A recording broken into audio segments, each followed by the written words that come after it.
Hello, my name is Leonardo da Vinci. I am here to teach you about the Northern Renaissance. The Renaissance occurred during the years 1300 to 1600, over 500 years ago. Around the year 1450, merchants started to gain wealth, and they started supporting artists. Besides being spread by trade, the Renaissance styles moved to Northern Europe because artists and writers were fleeing the war in Italy in the year 1494. German painter Albrecht Dürer created woodcuts and engravings that had an emphasis on realism. Also, Hans Holbein the Younger painted portraits of English royalty. The city of Flanders is the artistic center of Northern Europe.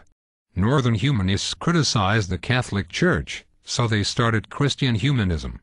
They wanted to reform the society and promote education. They wanted to do all this especially for women who had no place in society. Desiderius Erasmus of Holland is the most well-known Christian humanist. He wrote a book called The Praise of Folly, which made fun of merchants and priests. A model society in the book Utopia was created by Thomas More of England. One of the first woman writers, Christine de Pizan, promoted education and equal treatment between males and females. Why don't you go say hello to my friend, Queen Elizabeth I? Good day, students. In case you didn't know, I'm Queen Elizabeth I. In the mid-1500s, the Renaissance spread here, to England, and that started the Elizabethan Age, named after myself. I reigned England from 1558 to 1603. Have you met my good friend William Shakespeare? He is a wonderful poet and playwright. I believe that you have read one of his most famous plays in English class this year, Romeo and Juliet. Hello, class. William's plays were performed here in England. I put on my plays in London, at the Globe Theatre built for me.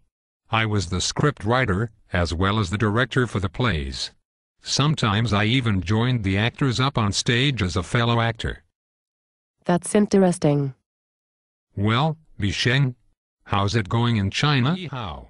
My name's Bisheng, and I'm from China. I'm here to tell you about how I created one of the greatest inventions of my time period. I created a movable type around the year 1045. For each character there was a separate type.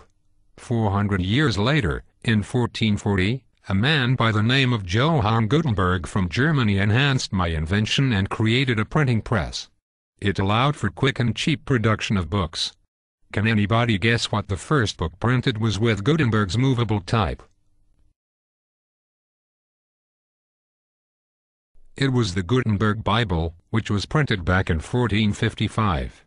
Let's go back to Leonardo now, shall we? Again. Classical Greece and Rome influenced the arts. The portrayals of individuals and nature became more realistic. Art became secular and religious. Do you know what secular means? It means worldly. Writers started writing in the vernacular, or common language. Information was more easily spread due to the discovery of the printing press. Illiterate people had others read books to them, and thus they benefited. More discoveries are made due to published maps and charts. Because of all the new information, people started to question political structures and some religious practices, which lead to changes in society, but we'll talk about them later. Well, that's all my friends and I have to talk about today. See you next time. Goodbye.